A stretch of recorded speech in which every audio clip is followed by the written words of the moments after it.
হাজার বছর আগে বলে শুকরের গোস্ত হারাম। শুধু তাই, আমার তো সময় নেই, শুধুমাত্র কোরআন বিজ্ঞানে আলোচনা করলে রাত পার হয়ে যাবে। বলতেছিলাম, যারা এই হেরার আলো কোরআনের কথা বলে, মাদ্রাসায় পড়ে লাভ নাই, কোরআন থেকে কিছু শিক্ষা করা যায় না, তাদেরকে বলবো কোরআনের বারান্দায় তুমি আসো না, এই জন্য এই কথা বলো। যারা কোরআনের নূরের মধ্যে একবার ডুব দিয়েছে, তারাই বুঝেছে কোরআনের মধ্যে আল্লাহ কি দিয়েছে। এই কোরআন দ্বারা রাষ্ট্র চালানো যায়, এই কোরআন দ্বারাই পরিবার চালানো যায়, সমাজ চালানো যায়, আন্তর্জাতিক অর্থনৈতিক প্রত্যেকটা বিষয়ে কোরআন থেকেই সর্বশ্রেষ্ঠভাবে সর্বশ্রেষ্ঠ নীতিতে চালানো যায়। এটা তুমি যতদিন পর্যন্ত না বুঝবা, এ বাংলার অন্যায় দূর হবে না, অত্যাচার দূর হবে না, হত্যা দূর হবে না। শুধুমাত্র 16 বছরের দোষ দিলে হবে না।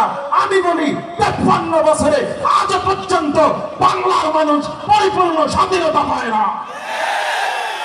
হ্যাঁ, 16 বছরে আমরা ছিলাম আইসিইউতে, এর আগের টাইমটা ছিলাম লাইফ সাপোর্টে। এই তো ঠিক কিনা? এদেশকে সুন্দর করতে হবে, নেতৃত্ব আসবে সামনে। দেশ কারো দাদার না, দেশ কারো বাবার না, দেশ আমার, আমাকে সুন্দর করতে হবে। নেতৃত্বে নামাজি বান্দা লাগবে, ঠিক কিনা? জোরে মানে দেশটা নয়তো কারো বাপের বেটা, করবে মন চাইলেই যখন যেটা। দেশটা লক্ষ মায়ের ইজ্জতেরই দামে কেনা, মাটিতে মিশে আছে লাখ শহীদের রক্ত কণা। দেশটা লক্ষ মায়ের ইজ্জতেরই দামে কেনা, মাটিতে মিশে আছে লাখ শহীদের রক্ত কণা। শহীদের রক্তের দামে কেনা আমাদের সোনার বিটা, শহীদের রক্তের দামে কেনা আমাদের সোনার বিটা। তবে কেন অভ্যাস হলো বিদেশিদের চরণ চাটা। দেশটা নয়তো কারো বাপের বিটা, করবে মন চাহিলেই যখন যেটা।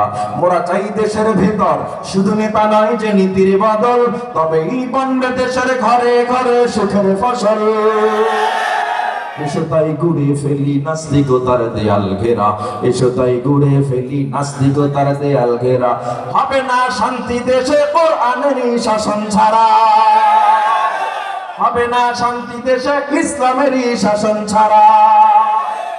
কোরআনের আইন যতদিন না পর্যন্ত অন্তরে আপনি লালন করবেন, খেলাফত লালন না করবেন, শান্তি আশা করা যায় না।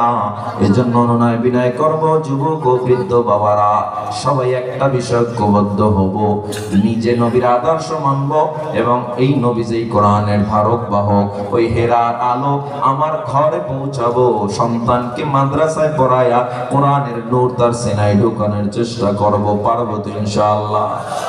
এই সংক্ষিপ্ত সময় দুইটা বিষয় আমি আপনাদের বোঝাতে চেয়েছি, আমার নবীর আদর্শ এবং কোরআন।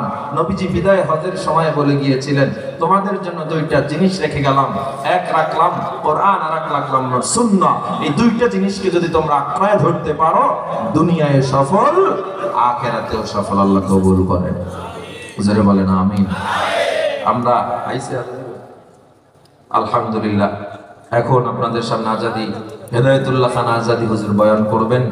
উনিও একজন চেয়ারম্যান হুজুর, নেতৃত্ব দিতেছে আলহামদুলিল্লাহ সুনামের সাথে।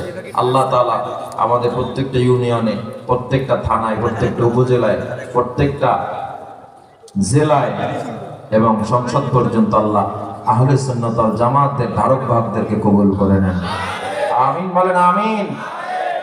ওয়া মা আলাইনা ইল্লাল বালাগ। আসসালামু আলাইকুম ওয়া রাহমাতুল্লাহ।